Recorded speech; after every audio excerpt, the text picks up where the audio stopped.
Okey tuan-tuan, bagi respon tentang suara macam mana? Okey ke tak okey? Suara?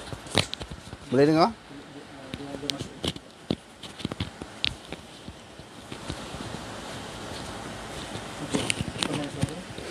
Minta komen suara. Hadirin sekalian.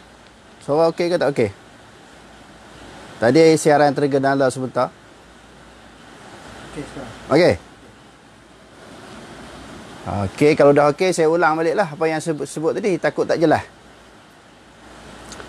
Jadi tajuk kita pada malam ini melampau di dalam mempertahankan mazhab, aliran dan juga individu.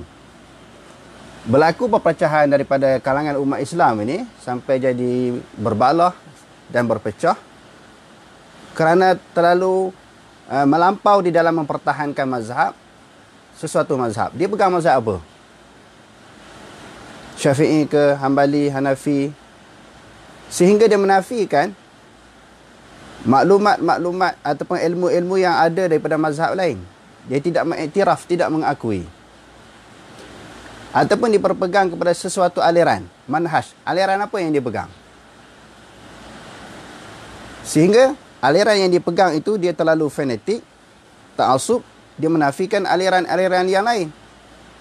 Begitu juga terlalu fanatik dengan individu. Seseorang tokoh.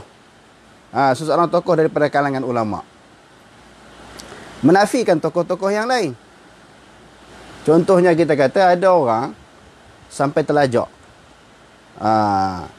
Bila nak berpegang kepada akidah salaf ni, mestilah Ibn Taymiyah dan juga Muhammad bin Abdul Wahab. Seolah-olah sumber-sumber yang lain daripada Muhammad bin Abdul Wahab ataupun Ibn Taymiyah ni tak ada. Ada yang jenis perangai macam tu. Bila sebut salaf, mesti Syekh Muhammad bin Abdul Wahab. Dia sangat fanatik dengan Syekh Abdul Wahab. Syekh Muhammad bin Abdul Wahab. Ataupun terlalu fanatik dengan Ibn Taymiyah. Pun tak boleh juga. Dan satu pihak yang lain pula melontarkan tuduhan fitnah pula kepada dua individu ini. Jadi menyebabkan kita ini jadi berlaga bertembung di antara satu sama lain. Saya sehari dua ni duk jawab bukan kerana fanatik kepada Ibn Taymiyah ataupun Syekh Muhammad bin Abdul Wahab, tetapi di sana kedengaran suara-suara yang memfitnah, yang melontarkan tuduhan terhadap mereka. Sebab tu saya jawab. Andai kata ada orang pula mengkritik mana-mana ulama daripada dalam mazhab Syafi'i, Imam Syafi'i sendiri dikritik, dilontarkan tuduhan, Imam Nawawi umpamanya, Ibnu Hajar dan sebagainya, saya juga akan tampil untuk memberi penjelasan, untuk menjawab kemuskilan-kemuskilan yang berlaku. Jadi bukan kita fanatik kepada mana-mana mazhab ataupun mana-mana tokoh ataupun mana-mana aliran. Tanggungjawab kita untuk memberi kesedaran, kefahaman kepada umat. Jadi salah satu daripada sebab berlakunya perpecahan ini kerana melampau di dalam mempertahankan mazhab. Saya cerita 2-3 hari lepas.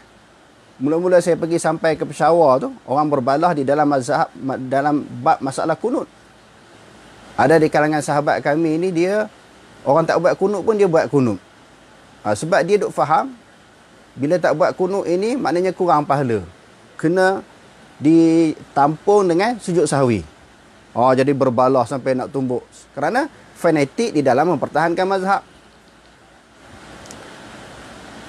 Dan saya ada baca beberapa buah buku yang dikarang oleh Syahid Dr. Abdullah Azam. Dia ni orang Palestin.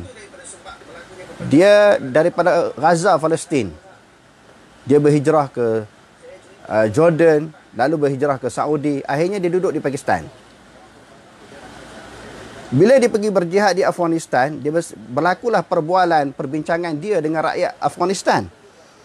Masa tu sekitar tahun 80-an, awal tahun 80-an ini, ramai pejuang-pejuang, mujahidin-mujahidin Arab, sama ada daripada Saudi, daripada Mesir, Libya, Syria dan sebagainya, pergi ke Afghanistan memberi bantuan, pertolongan terhadap perjuangan mujahidin Afghanistan bagi membebaskan tanah air mereka daripada ditakluki oleh Rusia. Jadi ringkas ceritanya tuan-tuan, bila saya baca buku Syekh Abdullah Azam, bila dia berbincang dengan rakyat Afghanistan tanya dia, ibu kamu ni mazhab apa?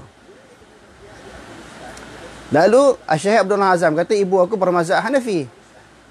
Lalu rakyat Afghanistan ni kata, rakyat Afghanistan yang merupakan seorang mujahidin ni kata kepada Syekh Abdullah Azam, kamu balik ke Palestin nanti, kamu jumpa ibu kamu, sampaikan salam aku kepada dia. Kerana kami sama-sama Hanafi. Kami sama-sama Hanafi. Jadi mereka, dalam gambaran mereka, dalam benak hati mereka, dalam pemikiran mereka, Islam adalah Hanafi. Islam adalah mazhab Hanafi. Selain daripada mazhab Hanafi, bukan Islam. Sehingga, ramai daripada kalangan orang Arab yang pergi ke Afghanistan sebagai mujahidin ni tadi, bila ada di kalangan mereka sembahyang, bila takbir tak tangan di sini. Ada di kalangan mereka ditembak dan dibunuh oleh rakyat Afghanistan. Sebab mereka dianggap sebagai Wahabi. Wahabi ini terkeluar daripada Islam. Wahabi ini bukan Islam. Islam hanyalah mazhab Hanafi. Dan ada pula sahabat kita daripada Saudi yang menggerak-gerakkan tangan ketika tahiyat. Tengah sembahyang tu dikerat tangan. Ini cerita ni masyhur daripada kalangan mujahidin. Mereka menceritakan sebab apa? Kerana mereka menganggap ini bermain-main, bergurau-gurau di dalam sembahyang. Dalam mazhab Hanafi tak boleh bergerak-gerak macam ni. Jadi apa yang kita nak sampaikan di sini, nak ceritanya fanatik yang keterlaluan itu menyebabkan berlaku perbalahan, permusuhan daripada kalangan orang Islam. Tak apalah hadirin sekalian. Rakyat Afghanistan ni dia banyak yang buta huruf. Dia tak boleh membaca, tak ada internet.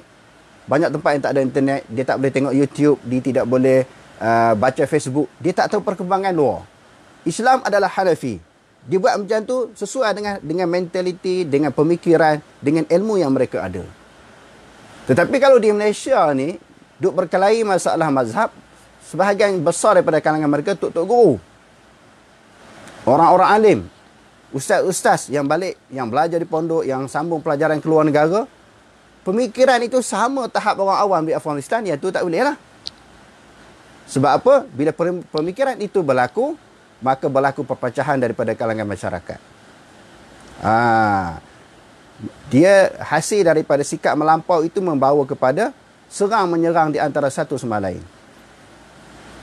Kita ada tengoklah dalam YouTube kan, ada di kalangan ustaz tu bila dia terlalu fanatik dengan aliran yang dia pegang, sehingga dia sanggup memfitnah, melontarkan tuduhan kepada pihak lain.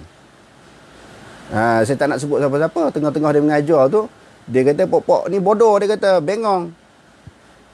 Saya tak suka sebut nama orang dalam kuliah ni tuan-tuan. Tuan-tuan boleh tengok Tengah duk mengajar adab tu, dia kata orang bodoh. Bila sikap ustaz, tok guru macam tu, anak murid jadi macam mana? Anak murid juga akan jadi tok guru. Itulah yang tersebar di dalam negara kita. Orang ni bodoh, orang ni bengong. Walaupun kita boleh berbeza, hadirin sekalian. Boleh berbeza pendapat. Boleh tidak sama, boleh tidak sependapat. Tetapi kita kena bertolak ansur. Maknanya kita kena bertasamuh. Kerana hakikat di dalam negara kita ini, rakyat Malaysia ini telah berpegang dengan berbagai-bagai aliran. Berbagai-bagai pandangan. Ada di kalangan rakyat Malaysia ini, dan ada di kalangan mereka ustaz dan tok guru ni, mereka beraliran pondok. Ada pemikiran pondok mereka. Mereka bawalah dengan ilmu dan pemikiran mereka. Dan mereka juga ada hujah, mereka ada dalil. Sebahagian daripada asatizah ataupun rakyat Malaysia berpegang kepada aliran lain, umpama aliran Salafi.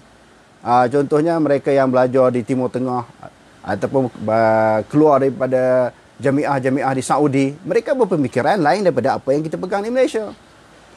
Maka di Malaysia sendiri ada beberapa aliran, beberapa pandangan, sama ada masalah fiqh ataupun di dalam masalah akidah.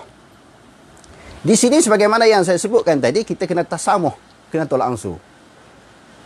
Malam ni insya-Allah kita akan bahaskan melampau di dalam mempertahankan mazhab, yakni mazhab dari sudut fiqh. InsyaAllah kita akan sambung malam besok, melampau di dalam mempertahankan mazhab, yakni mazhab berkaitan dengan akidah. Yang tu kita bahas suku pula, bahas asing pula. Yang ni kita bincang buat fiqh.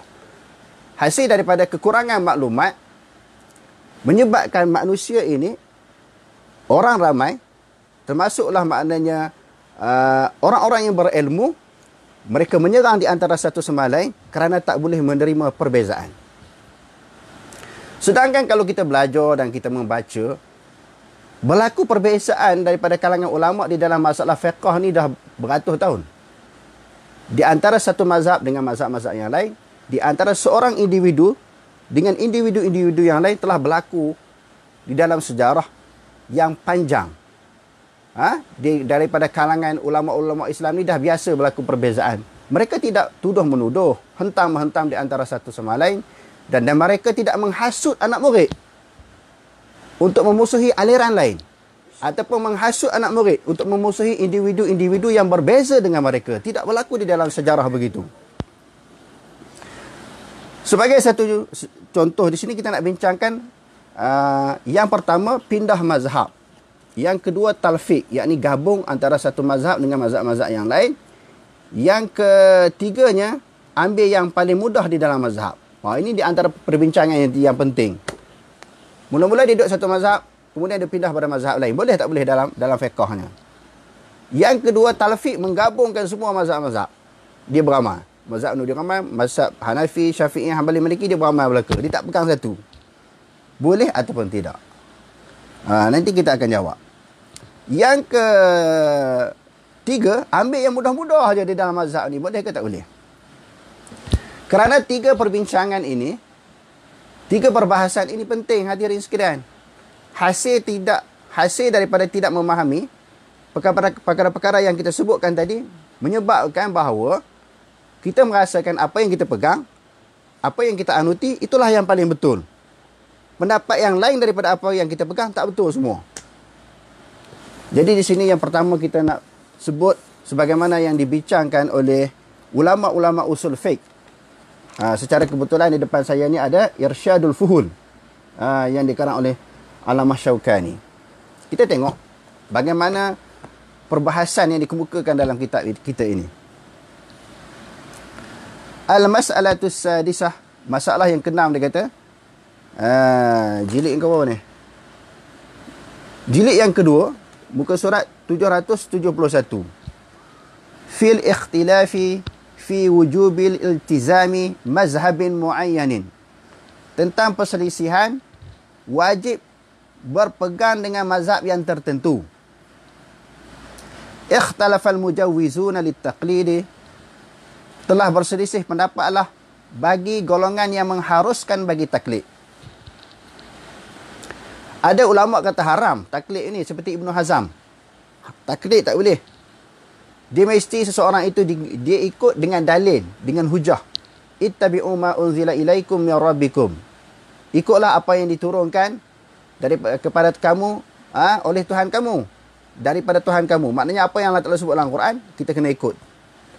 Maknanya ikut Quran. Di dalam ayat yang lain, fa in tanaza'tum fi syai'in farudduhu ila Allah war Rasul. Jika kamu berbeza pendapat antara satu sama lain, hendaklah kamu kembali kepada Allah dan kembali kepada Rasul.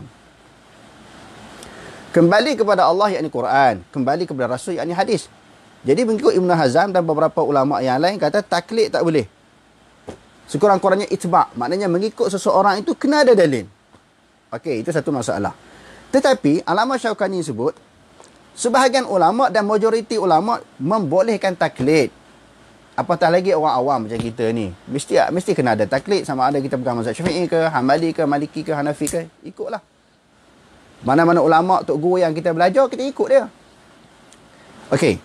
Yang kedua, bagi golongan ulama yang mengharuskan seseorang bertaklid kepada mana-mana ulama, ada perbincangan juga. Hal yajibu 'alal 'ami iltizamu mazhabin muayyanin fi kulli waqi'atin. Adakah wajib atas orang awam?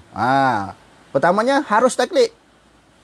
Golongan yang mengharuskan taklid, dia kata, adakah wajib bagi orang awam beriltizam, maknanya melazimi, pegang kepada satu mazhab yang tertentu di dalam semua bab, dalam semua perkara.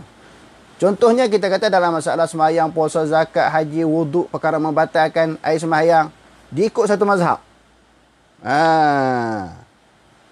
Ini soalan soalan. Maknanya adakah orang awam ini dia wajib ikut semua bab dalam satu mazhab? Saya ulangi, adakah orang awam ini wajib ikut satu mazhab dalam semua bab. Kita kata apa dia? Bab taharah ke, batal wuduk ke, batal sembahyang ke, zakat, haji, umrah, zakat, haji, umrah dan sebagainya. Satu mazhab je tak boleh ubah. Adakah begitu yang wajib dilakukan oleh orang awam? Faqala jama'atun minhum. Satu kumpulan daripada kalangan ulama kata, yalzimuhu, maka lazim akannya, wajib lah. Bila pegang satu mazhab tu, sampai bila-bila pun tak boleh ubah.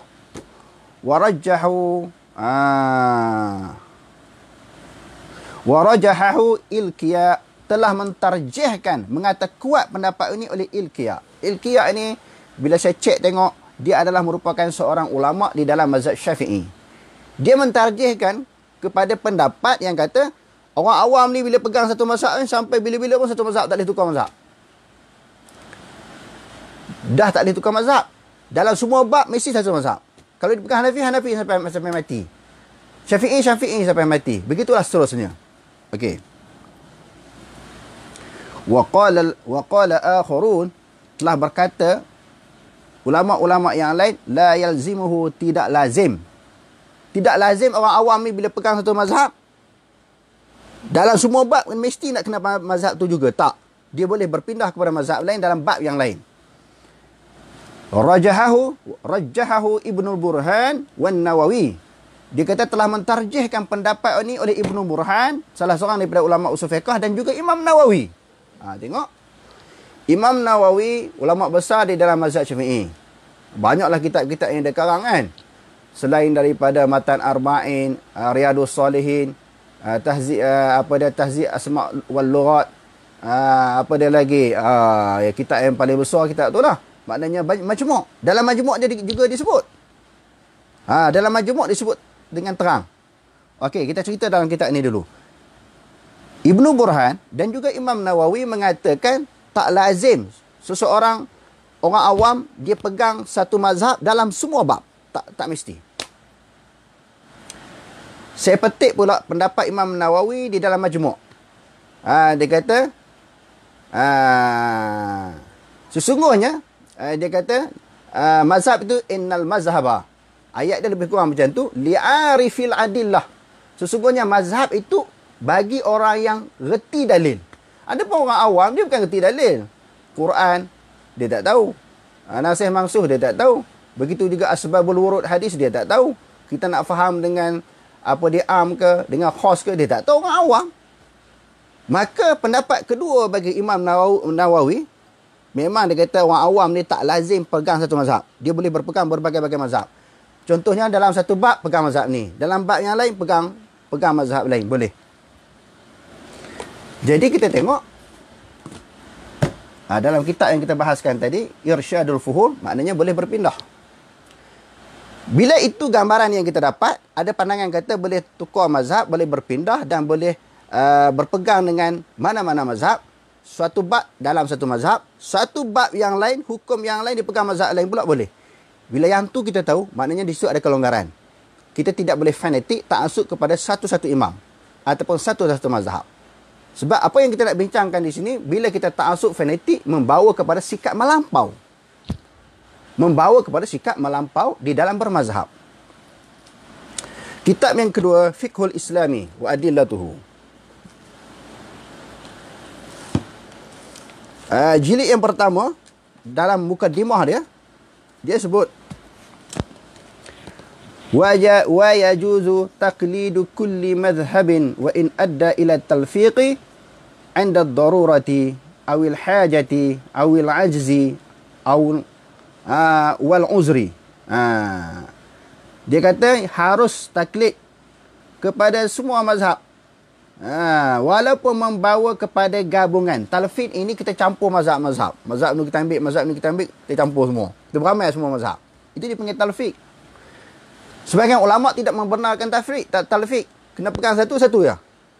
Tapi sebahagian ulama kata harus, termasuklah Dr. Wahbah Zuhaili. Sama ada ketika darurat, dia kata, ataupun ketika berhajat. Mungkin dalam satu bab itu tak ada dalam mazhab Syafi'i. Kita nak kena beramal. Di sana ada, dalam mazhab lain boleh beramal. Boleh ikut. Ataupun ketika lemah ataupun ketika uzur dia kata. Li'anna sahiha jawazuhu 'inda al-malikiyati wa jama'atin min al-hanafiyah. Kerana yang sahihnya, walaupun ada ulama kata tak boleh kita talfiq, yang sahihnya Dr. Wahbah Zuhaili kata harus. Li'anna sahiha jawazuhu. Kerana yang sahihnya harus di sisi ulama-ulama Maliki dan juga di sisi ulama-ulama Hanafi. Kama yajuzul akhdhu bi aisaril mazahibi wa tatabbu'ir rukhasi.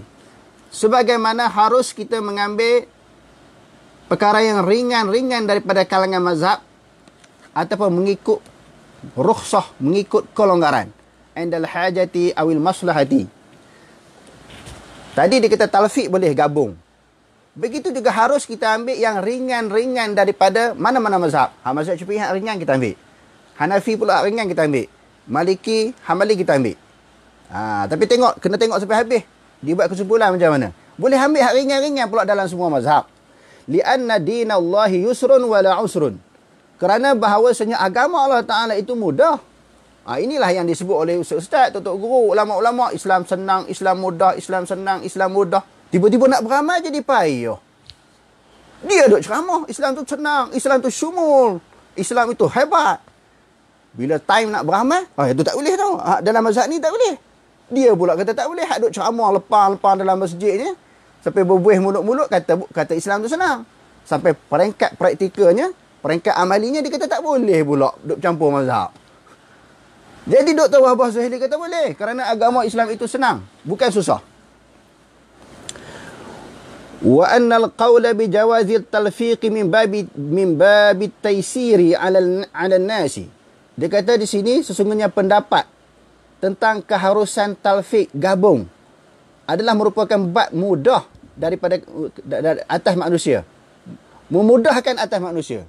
Untuk memudahkan manusia.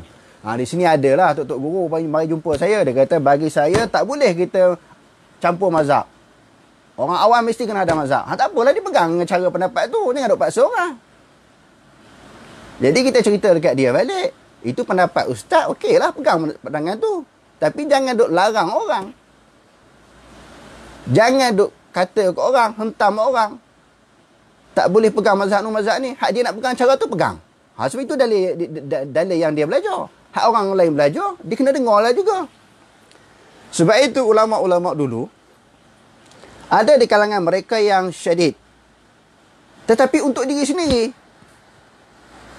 ada pun untuk orang lain dipermudahkan. Ini kita nak pegang mudah. Yang orang kita nak bagi pegang payah. Ataupun bila kita pegang sesuatu masalah itu dengan keras, dengan berat, orang lain pun kita nak paksa supaya ikut cara kita. Tak boleh. Benda ni benda khilaf. Benda ni benda khilaf. Kalau kita nak pegang yang keras pun boleh. Nak pegang cara ringan pun boleh. Kerana daripada kalangan sahabat pun ada. Itu yang dipanggil yang disebut oleh pengkaji-pengkaji di antaranya ulama-ulama usul fiqh dan juga Dr. Yusuf Qardawi sendiri. Dipanggil Rukhasul Ibnu Abbas. Maknanya bab ringan-ringan ambil yang Ibnu Abbas. Satu lagi dipanggil syada'id. Maknanya perkara-perkara yang syadid. Ada sebahagian ulama ni yang pegang syadid. Maknanya daripada kalangan sahabat juga ada yang syadid. Ada di kalangan sahabat juga ada yang ringan. Maknanya aliran syadid dan ringan ini berkembang sampai kepada ulama-ulama fiqh dan juga ulama-ulama usul fiqh. Pilih. Maknanya kena ada tasamuh, tolak ansur dalam bab ini. Hak nak pegang keras, pegang lah. Tapi jangan paksa orang lain supaya pegang keras macam dia. Jadi perbahasan ni panjang tuan-tuan. Relax-relax nak perbetul kaki ke, nak minum kopi ke, boleh lah. Nak menyandar ke boleh. Sebab malam ni agak panjang sikit. Kalau tak tunggu sampai habis, tak jelas. Tuan-tuan kena tunggu sampai habis.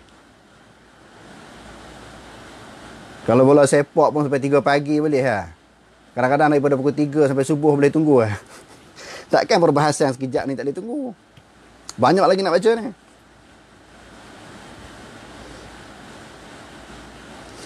Okey. Dr. Wahbah Zuhaili kata boleh talfiq. Kerana agama Allah Ta'ala itu mudah dan dia bukan payah. Wa annal qawla bi jawazi talfiqi min babi taysiri 'ala nas. Kerana pendapat yang kata boleh gabung itu, ini adalah bab memudahkan atas manusia. Bila kita kata Islam mudah, maknanya ini cara nak memudahkan. Qala ta'ala, Allah Subhanahu wa taala berfirman, yuridullahu bikumul yusra wa la yuridu bikumul usra. Berkehendak oleh Allah Taala dengan kamu itu akan kemudahan, dan Allah Taala tidak berkehendak bagi kamu untuk susah. Islam tu kan senang, mudah, tu yang kita duk sebut, dan Quran pun sebut lagu tu. Wa ma ja'ala 'alaikum fid din min haraj. Tidaklah menjadikan atas kamu, Allah Taala menjadikan atas kamu ini di dalam urusan agama suatu kesempitan. Agama itu luas, dia bukan sempit. Agama itu luas dan mudah. Yuridullahu an yukhaffifa ankum, dan berkehendak oleh Allah Taala untuk meringankan kamu. Wa khuliqal insanu dha'ifa, dan dijadikan manusia itu lemah. Bila lemah takkan nak pegang hak susah, takkan nak pegang hak berat. Bila khuliqal insanu dha'ifa, dijadikan manusia itu lemah, jadi Allah Taala tahu. Jadi pandangan ulama kata dah manusia itu lemah, ambil hak ringan sudah. Asalkan dia beramal dengan amalan Islam. Semayang ke, puasa, zakat, haji, apa-apa saja. Kalau kita bagi yang berat, takut ada di kalangan manusia ni, dia tak mampu langsung, dia tak buat langsung. Asalkan dia buat amalan. Sama ada dia nak pegang dengan cara fiqh yang berat ataupun keras, silakan. Ataupun dia nak pegang cara fiqh yang ringan, asalkan ada dalil, silakan juga. Jangan kita duk berbalah dalam masalah ini. Cuma Dr. Wahbah Zuhaili buat kesimpulan, wala yajuzu tatabbu'ur rukhasi abasan aw li hawain aw li hawai zati. Cuma yang tak bolehnya kita ikut kelonggaran ini nak mempersenda-sendakan agama, hak tu tak boleh. Yang tu tak boleh. Jadi kita sendiri, hati kita tahu ke orang lain apabila dia berpegang dengan fiqh yang mudah, yang ringan, yang senang, adakah kita tahu hati dia nak mempersendakan agama? Kita tahu tak? Niat dia beramal benda yang mudah tu, bolehkah kita tuduh dia, ni nak mempersendakan agama lah ni, ini nak mempermainkan agama lah ni, ambil fiqh yang mudah-mudah. Bolehkah kita buat tuduhan macam tu? Jawapannya tak boleh, sebab masalah hati dia. Hati ni serah pada Allah Ta'ala. Kalau dia beramal dengan fiqh-fiqh yang senang, yang mudah ini untuk mempermainkan dan mempersendakan agama Islam, dia tanggung di akhirat besok. Yang tu bukan tanggungjawab kita. Itu bukan kewajipan kita. Tanggungjawab kita menerangkan, kewajipan kita menerangkan tentang agama Islam. Nampak? Okey. Dalam fiqh Islami, kalau kita tengok pula, yas'alunaka fid-din wal hayah, yang dikarang oleh Dr. Ahmad Syarbasi, salah seorang ustaz di Jamiah Azhar Mesir. Jadi orang Mesir, hadap mengaji Mesir tu jangan syadid sangat. Doktor guru, pensyarah-pensyarah dia orang, doktor dia orang pun banyak yang maknanya tak sama, tolak ansur. Banyak saya baca fatwa-fatwa ulama Azhar tak ada keras. Sama ada di sudut fiqh ke ataupun di sudut mazhab, di sudut akidah, Asy'ariyah ke, Maturidi ke, Salah, mereka terbuka. Tapi balik ustaz-ustaz daripada Azhar ni, balik dia buat satu benda yang buat keras. Mesti nak ikut cara dia. Itu yang jadi balah. Kita tengok ulama-ulama Azhar mak terbuka sangat. Fiqh, fiqh perbandingan mazhab pun dipelajari. Takut duk tidur tak belajar kot, balik Malaysia jadi keras sangat. Kalau belajar betul-betul, maknanya ulama Azhar tu buka. Kenapa baliknya ustaz-ustaz Azhar nak jadi keras? Keras dalam masalah fiqh jadi fanatik fiqh. Masalah akidah pun jadi fanatik. Bukan saja dia fanatik, dia mengeluarkan orang lain daripada ahli sunnah wal jamaah dan mewahabikan orang. Tak boleh macam tu. Kita tengok ulama Azhar. Dr. Ahmad Syarbasi di dalam kitabnya Yas'alunaka fid-din wal hayah. Dulu saya dah baca tentang masalah isu Wahabi. Tak mana jilid yang keberapa. Dia pun dia kata Muhammad bin Abdul Wahab ni adalah seorang mujaddid. Dalam jilid yang lain saya dah baca hari tu kan. Tak nak ulang banyak kali, tuan-tuan boleh tengok balik video-video yang lama-lama. Hari ni kita nak bincang bab ni. Ulama Azhar tidak syadid, tidak keras. Tapi kenapa ustaz-ustaz yang mengaji Azhar ni keras sangat? Nak mempertahankan Islam ke nak pertahankan maknanya pendirian kita? Itu kena tanya. Marah pula Ustaz Mesir. Saya pun ramai kan kawan mengaji Mesir. Tak ada masalah, baik. Hak duk mengaji sini apa orang Mesir? Ustaz Yusri, Ustaz Faizul Azhar kan? Dr. Sofi. Berpuluh orang nak mengaji sini Azhar saja. Tak ada syadik. Ni segelintir ni syadik ni hak tu nak kena perbetul kan? Bila nak perbetul ni tu yang jadi panas. Ha? Panas ni kena minum air dulu tuan-tuan. Malam ni lama sikit kuliah kita. Bismillah.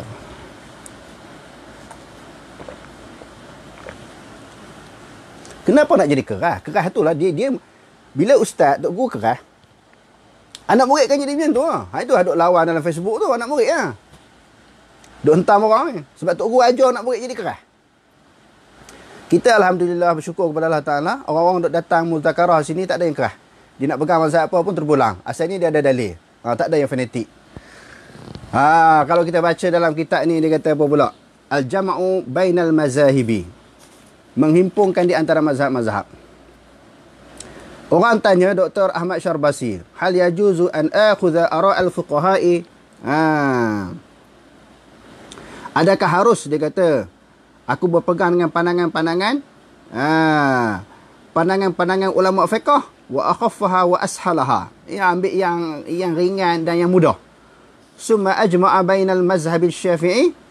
Kemudian aku himpun di antara mazhab Syafi'i. Masalan, contohnya dia kata ma'al mazhabil Hanafi, bersama dengan mazhab Hanafi fi ihdal masail, pada salah satu daripada masalah.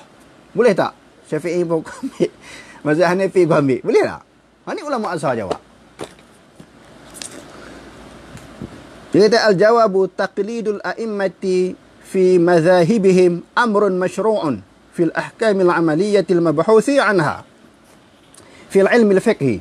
Dia kata taklid imam-imam mazhab ini, taklid imam-imam mazhab adalah suatu perkara yang masyru'. Maknanya disyarakkan dalam agama. Macam mana kata taklid ulama-ulama mazhab ni disyarakkan? Maknanya ada dalam syarak dan diberi kebenaran dalam syarak. Syarak membenarkan kita taklid sebab apa?